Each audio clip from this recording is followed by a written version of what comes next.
I had a few people asking for some specific movements for their outer thighs and inner thighs and glutes, as well as their lower core. So I'm just going to use, I'm not really sure what you all have on hand at home. I'm going to have to get a poll again. I know you all answered the questions on the questionnaire, but it's really hard to keep everybody straight without me having to refer back to every single questionnaire. So maybe I'll post another poll so that I can make sure that I'm giving you all your live workouts that involves equipment that you have. So if you don't have them, or if you do, I'm going to show you some exercises you can do with this style band. I haven't done any workouts for you yet using this style band, but I'm going to show you what you can do with it. And then I'm just going to show you some more movements that you can do with one of the loop bands, okay? So we're going to start with this guy. So you can do a lot with one of these bands. They're pretty versatile. So you can do your standard bicep curl, hammer curl. You can do a cross body, front raise, underhand grip, or overhand grip. And to make it easier or harder, if you need it to be harder, just use one foot to hold it in place. Like if you're doing an overhead shoulder press, you're gonna need a little more movement with your band. If you're doing your front raises, you might need a little bit more tension, so just shorten like the amount of rope available by widening your feet. You can do rear delt flies with it, so you're bent forward and drawing back into the rear. Okay, so you can do those. You can also do good mornings with the band. So if you haven't figured it out by now, good mornings are one of my favorite exercises. They're really good for the glute, really good for your lower back. So you're just going to take the handles and put them around your feet, and you're just going to keep your back nice and arched. You have your hands up on your shoulders, stand up, down, up, down. Alright, so that's a really good way to do good mornings. And now I'm just going to shift the camera to point toward the squat rack to show you some other things that you can do with the band. So hopefully you can get a good image from here. Alright, so all I'm doing with the band is I'm wrapping it. You could put it under the leg of the table or anything that you know isn't going to move, basically.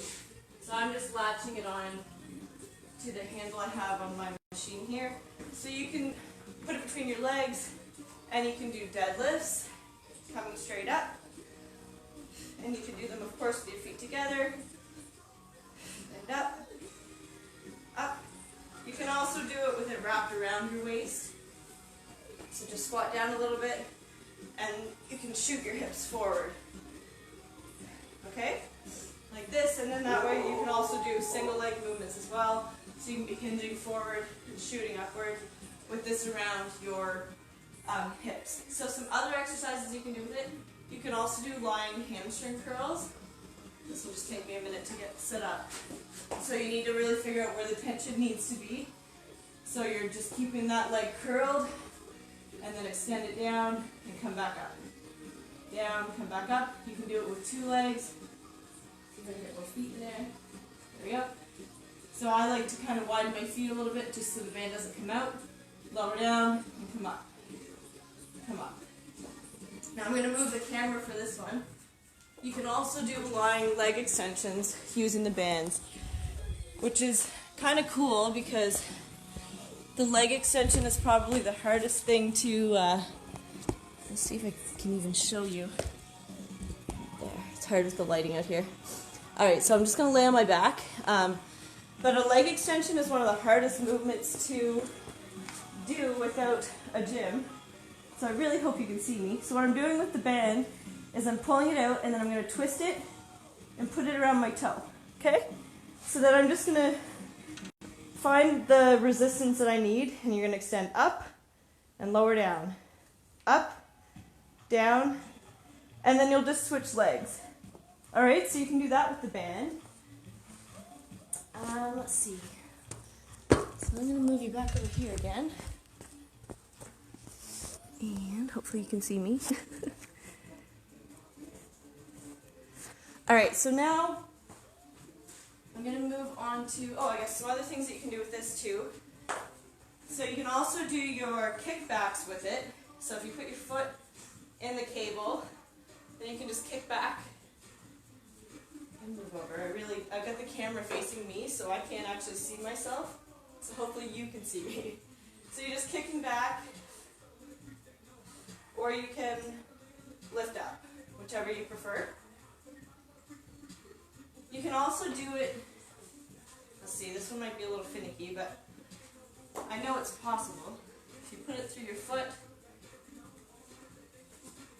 and then hold the bands, you can also do your kickback like this. There you go. Alright, so that's this band.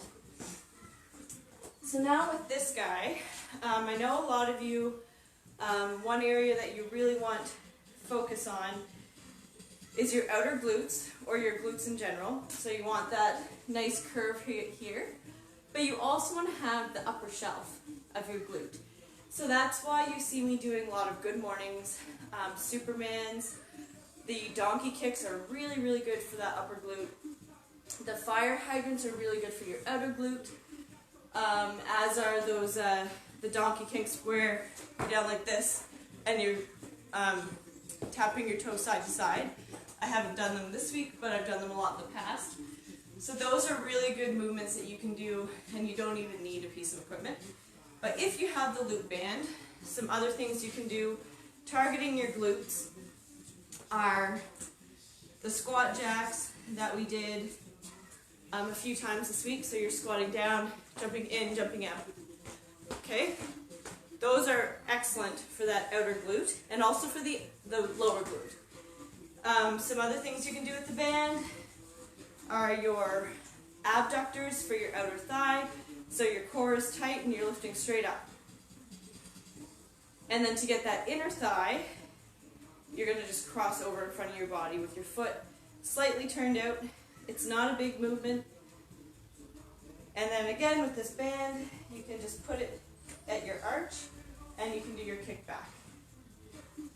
Okay, so you've also seen me use them to do the fire hydrants with, and to do the kneeling donkey kick as well. One more movement that you can do, we didn't do it this week, but we did it last week. You can sit right down on the mat, lift your feet up in front of you. Alright, so your tummy's nice and tight, and you're opening your legs to bring them back together. It's easier if you don't have sneakers on. Right now I've got quite a bit of resistance. Okay, so then that's really targeting those outer glutes as well. The clam movement, I can't remember if we started our workout on Monday with them or not, but most of you are familiar with it. But I'll show you anyway. So it's this guy where you're laying down, heels are together, you're opening at the knees. You do as many as you can possibly do, and then you'll lift straight up so your foot is level with your hip. Just a really slight movement, and then you'll come up, tilt, up, down, and you'll do just as many of those as you can do. So that's a really good movement for your glute. As for your inner thigh, now I know our inner thighs are something that we're all probably self-conscious of, and there's a reason for it. This inner thigh is not a muscle that gets stimulated a lot because it doesn't need to. So the only thing that gets these inner thighs to turn on is when you take away their balancing leg. So if you want to exercise these inner thighs, you're basically doing single leg movements. Because when you've got both feet on the floor, your body and your muscles aren't worried about you falling over because you have that balancing leg. But when you take that away, these need to turn on to keep you from falling this way. I hope that makes sense.